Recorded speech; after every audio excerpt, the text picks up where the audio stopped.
The radical economic transformation grouping in Gauteng has thrown its weight behind former President Jacob Zuma and his legally and politically embattled ally Ace Magashule. Magashule was dealt a blow in the ANC NEC meeting this past weekend when the step-aside guidelines were adopted. Now, the former president and Magashule supporters have come out guns blazing against the Deputy Chief Justice Zondo and the ANC NEC. Long live Kobe JZ, long live! Long live! Long live Shonozi, long live! Long live! Pata, Ace Magashule, Pata! Pata, SG, Pata! The battle lines are seemingly drawn within two warring factions in the ANC. A briefing that was meant to be about former President Jacob Zuma also featured embattled ANC Secretary General Ace Magashule. The radical economic transformation faction says Zuma and Magashule, who has been instructed by the Integrity Commission to step aside, are being targeted. Carl Niehaus says they will not allow for the two leaders to be pushed out and jailed. Zuma is us, and we are Zuma. Zuma is us. We are Zuma. We also say, Ace is us. We are Ace. Ace is us. We are Ace. It is time to throw the gauntlet down. In the revolutionary language of our movement, to pick up the spear. We will certainly not allow President Zuma to be arrested.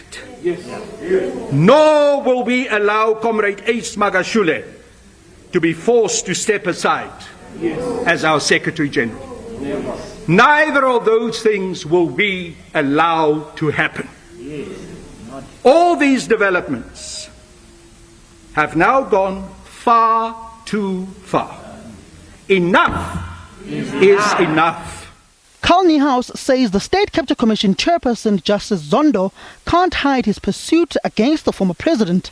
Zondo ruled that the commission would approach the Constitutional Court for Zuma to face jail time by being in contempt of court.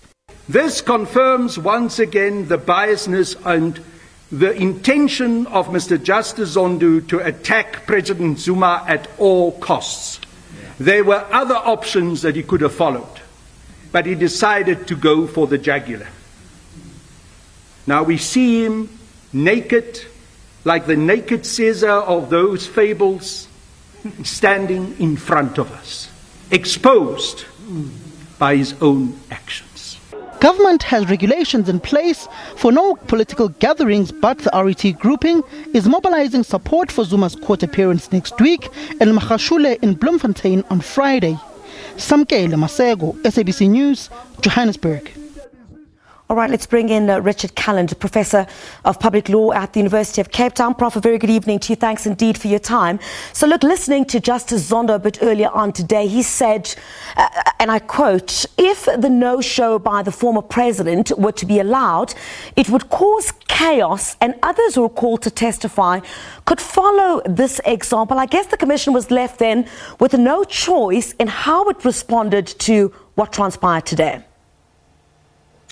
Griselda, good evening. You're absolutely right. I think that's a good way of putting it. They had no choice because, first of all, they have bent over backwards over a long period of time, pretty much since the start of the Commission's life, in order to accommodate former President Jacob Zuma.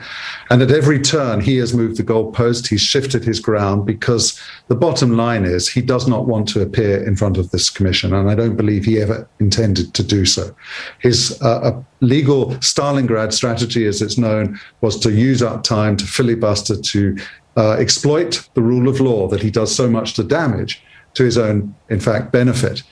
And today, that legal runway ran out, I think, in the sense that what he now faces is the contempt of court application that the Commission will bring to the Constitutional Court, the highest court in the land, from which there can be no appeal, no judicial review. It is the last point.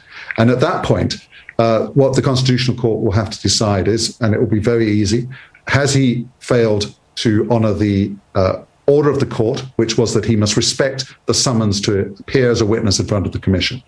Once they found that, then they will find him guilty of contempt of court, no doubt, and then they must decide what penalty. And it could either be a fine or a custodial sentence. And Deputy Chief Justice Zondo, I think, recognising the gravity of this moment, and the affront to his authority and to the rule of law, said, I am going to be, on behalf of the Commission, Commission will be, as the applicant, seeking a custodial sentence. Yeah. But Mr. Zuma will have the right to oppose this application, isn't it, in stating out his facts on why he believes that this application itself shouldn't even be heard? Well, he will have that opportunity, of course.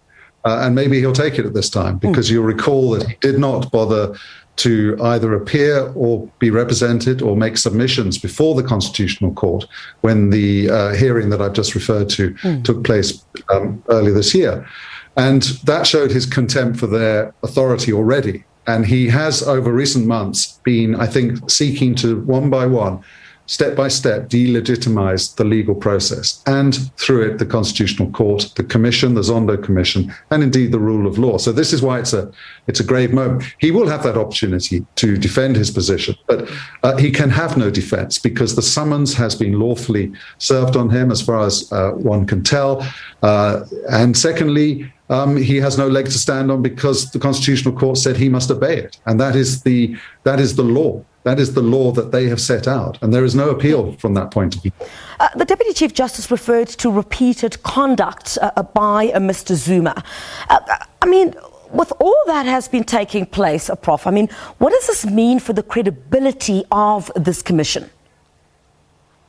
Well, I think that in the eyes of certain people, it will be seen as not legitimate because the claims of bias will in their mind stick. But I believe that's a very small minority. I think that the great majority of people will recognize that here is a very dignified judge presiding over a very serious process that has worked extremely hard over a long period to expose what happened and why it was that the democratic state was threatened by such a very serious piece of corruption, systemic corruption, as state capture.